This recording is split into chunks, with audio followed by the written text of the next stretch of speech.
Hey guys, I'm going to run through the key here for our factoring practice, factoring trinomials where a is 1 and a difference of 2 squares. So I believe we did 1 together yesterday, so I'm just going to write the answer to number 1 is, almost did an x, a plus 2, a plus 1. Number 2, I believe we did as well, c plus 5. And c plus 1. And since this is just one thing times another thing, remember 2 parentheses next to each other is multiplication. It doesn't matter what order we have them in. C plus 1 times c plus 5 would be just as good. All right, number 3. I'll think this one out. I'll think out loud for you here. X squared plus 8x plus 7. I want two numbers that multiply to 7 and add to 8. And I think we can come up with those two, x plus 7, x plus 1. And for each of these, you were supposed to do the check by foiling.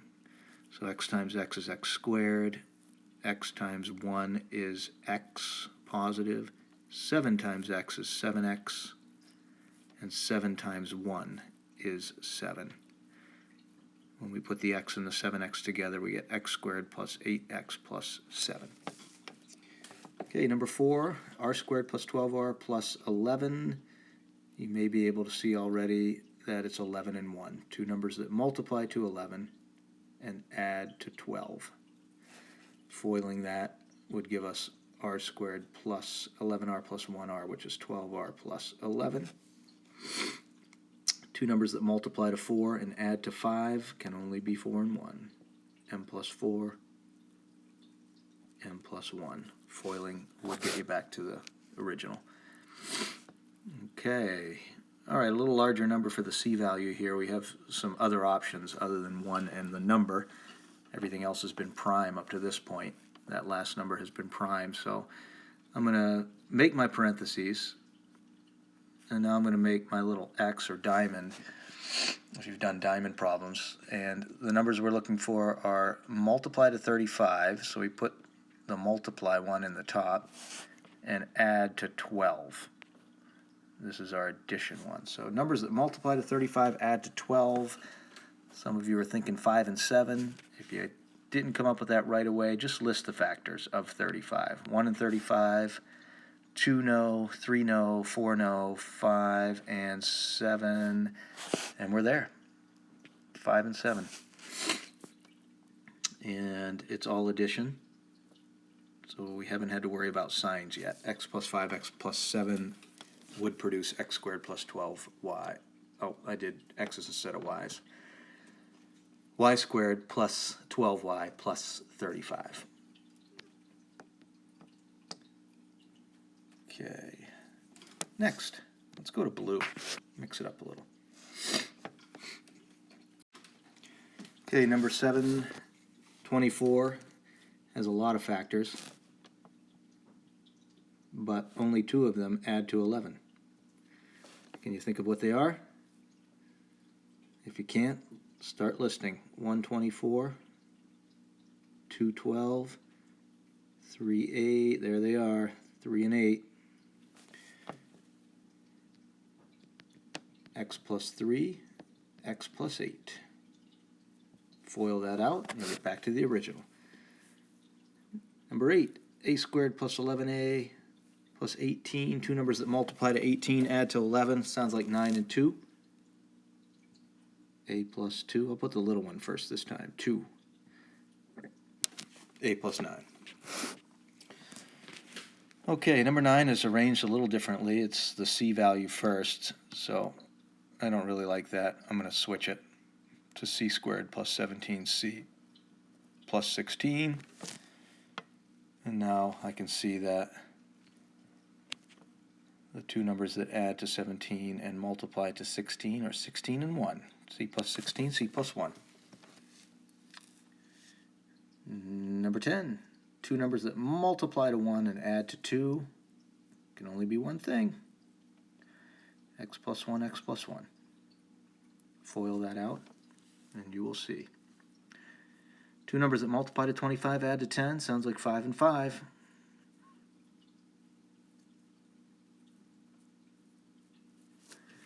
Two numbers that add to, okay, here's our first sign change. So now we got to think about signs when one is negative and one is positive. As far as the signs go, we're trying to think of two numbers that multiply to a positive number and add to a negative number. That means they have to be both negative. There's only two ways that two numbers can there's only one way that two numbers can multiply to a positive and add to a negative, and that's if they're both negative. So they're both negative, and they're going to add to 8. Must be 1 and 7. Is negative 1 times negative 7 positive 7? I believe it is.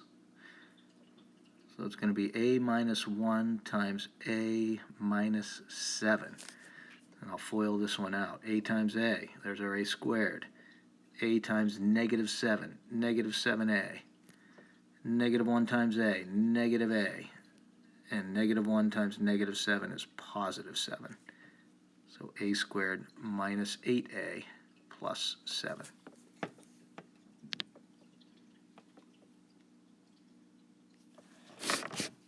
Okay, two numbers that multiply to a positive 64 and add to a negative 16. It must be both negative again.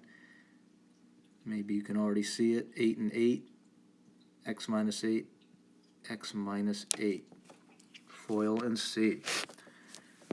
Two numbers that multiply, this time they multiply to a negative and also add to a negative. So if they multiply to a negative, then one has to be positive and one has to be negative. Let's do this with our diamond.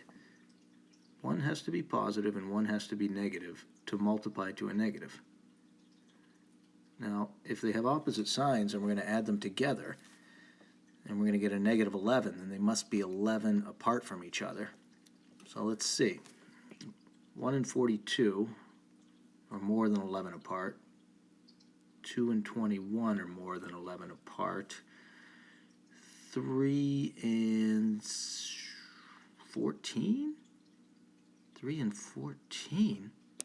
Well, those are 11 apart. I think that's it. Now we want a negative 11, so the larger value, or the larger absolute value, must be the negative one. Negative 14 and positive 3. Those two numbers, when added, will be negative 11, and when multiplied, will be negative 42. So it's going to be x minus 14, x plus 3. Piece of cake.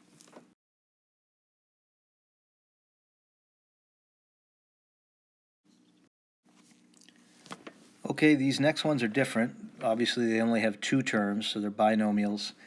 And I think we may have done this one before, but remember, if it's a difference of two perfect squares, x squared minus 9, then something happened to the middle x term. It disappeared.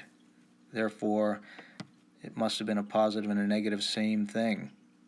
So two numbers that multiply to negative 9 and add to 0. 3 times negative 3, negative 9, and positive 3 and negative 3 are 0. Do that one out.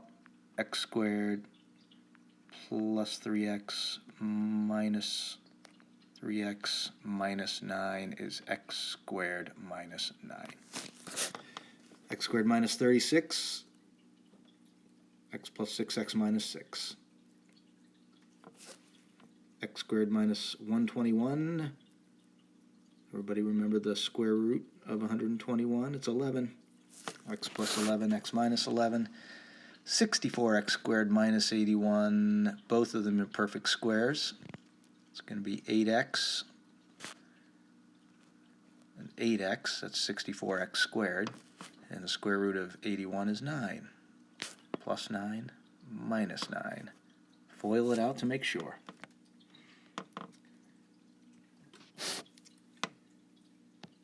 9x squared, well, that's 3x times 3x. 25 is 5 and 5, plus 5 minus 5. X squared plus 64, well, you might think it's x plus 8, x minus 8. However,